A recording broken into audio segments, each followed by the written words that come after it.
साथियों नमस्कार। ज्ञान सिंधु कोचिंग क्लासेस में आप सभी का बहुत बहुत स्वागत है। मैं आपका साथी अरुणेश कुमार। आज 15 के 15 प्रश्न आपको करने हैं। फटाफट पहला प्रश्न आपकी स्क्रीन पे है, देख लीजिए। बात यह है कि आप 15 के 15 अगर कर लेते हैं तो मैं ये समझूंगा कि आप अपने एग्जाम में टोटल जो 10 ऑब्जेक्टिव आते हैं और उधर जो कक्षा 10 में जो आपके छोटे छोटे ऑब्जेक्टिव क्वेश्चंस आते हैं 5-6 नंबर के, वो भी आप कर लेंगे। तो ये क्लास 9 से 12 तक सबके लिए है और कंपटीशन वालों के लिए भी है। तो आप फटाफट सबको शेयर कर सकते हैं, कोई दिक्कत नहीं है। आंचलिक कहानी लिखने का श्रेय किसको जाता है, यानी कि आंचलिक कहानी लिखने हेतु कौन प्रसिद्ध है, सर्वाधिक प्रसिद्ध है? क्या फणीश्वर नाथ रेणु, क्या जयनेंद्र कुमार, क्या यशपाल या अमरकांत? यानी चार में से एक ऑप्शन सही है। आपने अंदाजा लगा लिया होगा। तो चलिए हम इसका राइट आंसर बता देते हैं। राइट आंसर है आपका फणीश्वर नाथ रेणु, जिनका आंचलिक उपन्यास है मैला आंचल।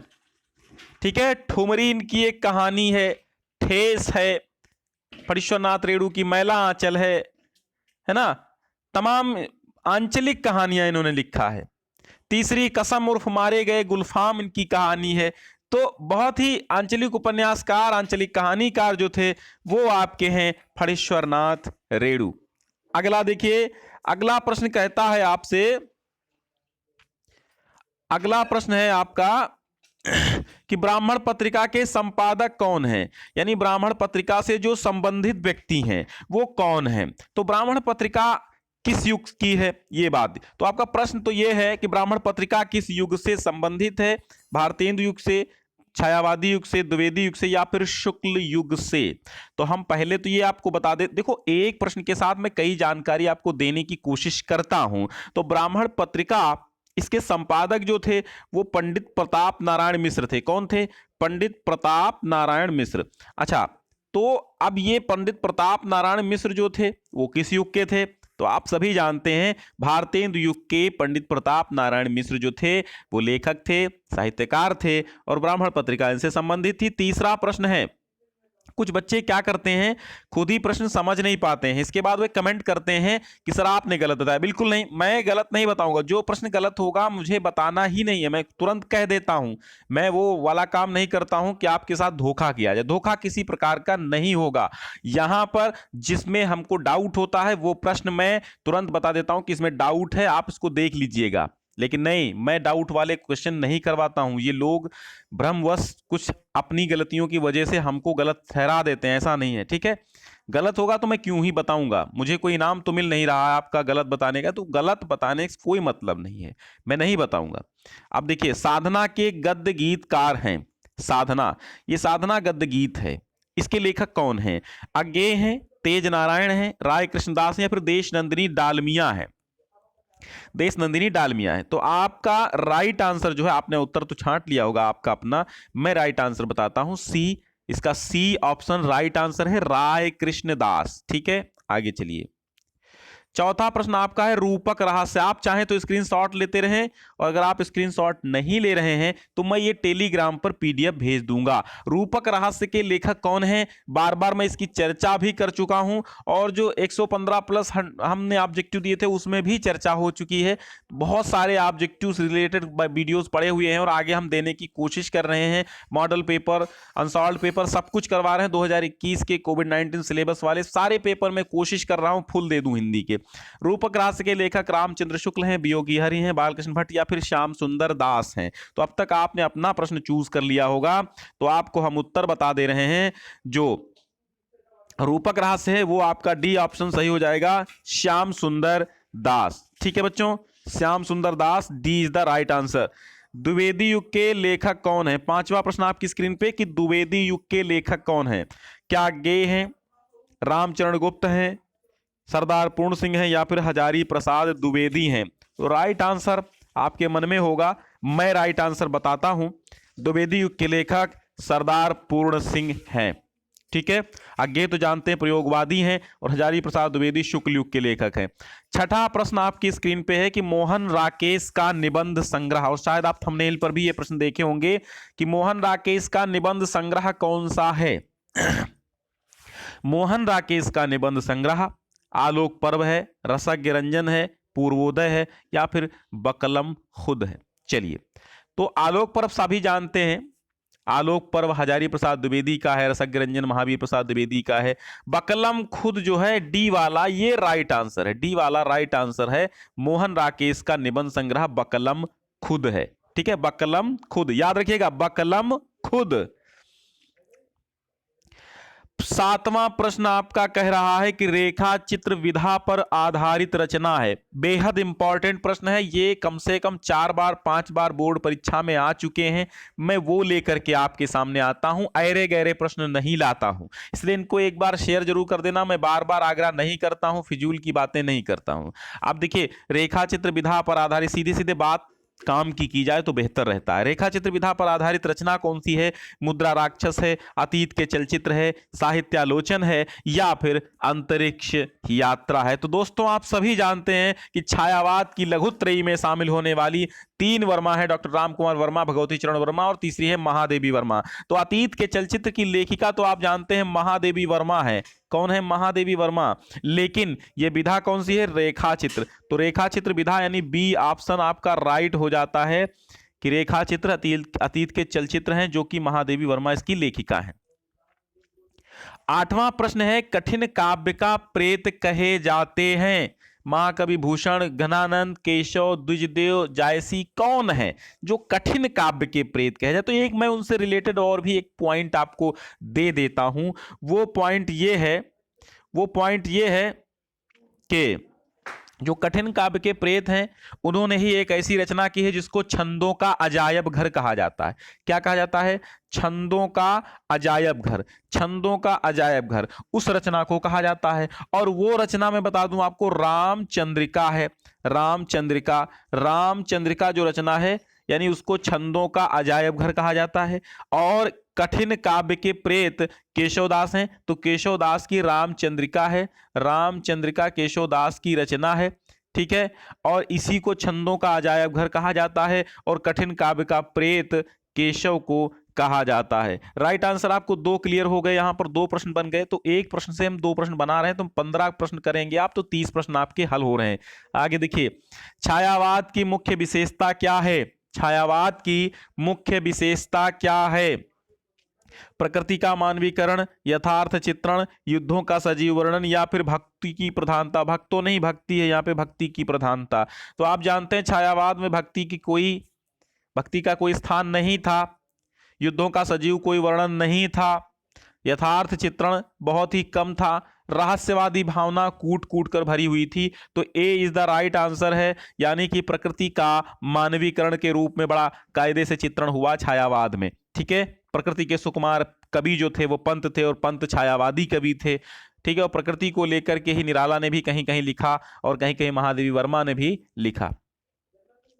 10वां प्रश्न है और 15 प्रश्न आज हम करने वाले हैं। मान लो 10वां प्रश्न आ गया, प्रमुख शोक गीत है, जिसको हम शोक गीत कहते हैं। हिंदी का शोक गीत, बहुत ही प्रसिद्ध शोक गीत जो है वो हिंदी का है। राम की शक्ति पूजा है, क्या राइट है? नहीं, बिल्कुल नहीं। तुलसीदास? नहीं। मौन निमंत्रण? नहीं। मौन निमंत्रण कविता है, तुलसीदास निराला की लंबी कविता है और राम की शक्ति पूजा भी निराला की लंबी कविताओं में से है।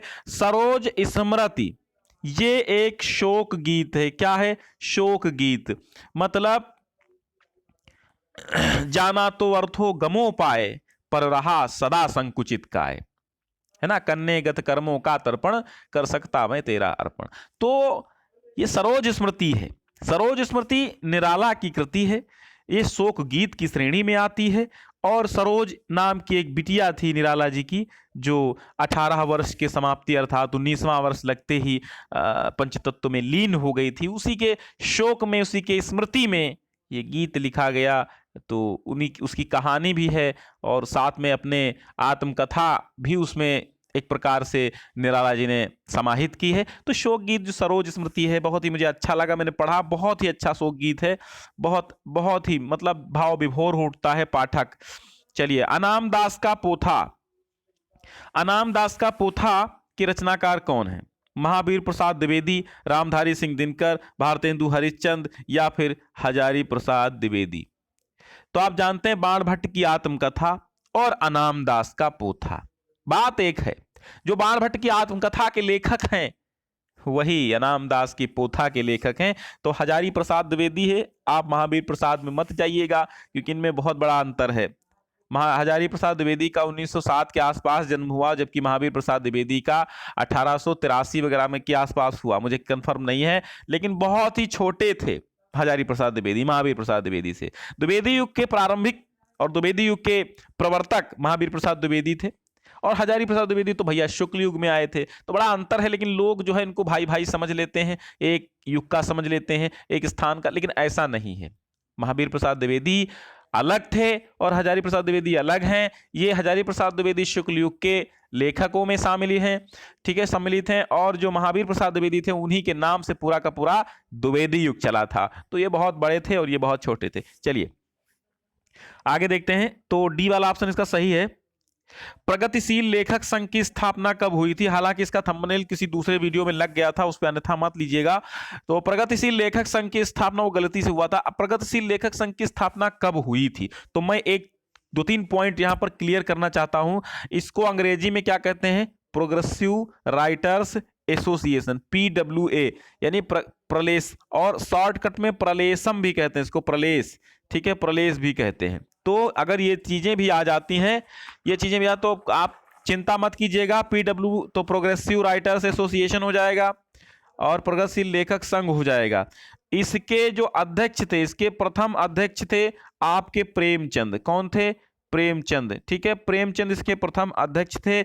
इसका अधिवेशन कहाँ हुआ था? इसकी स्थापना लखनऊ में हुई थी। कहाँ हुई थी? लखनऊ में हुई थी। कहाँ?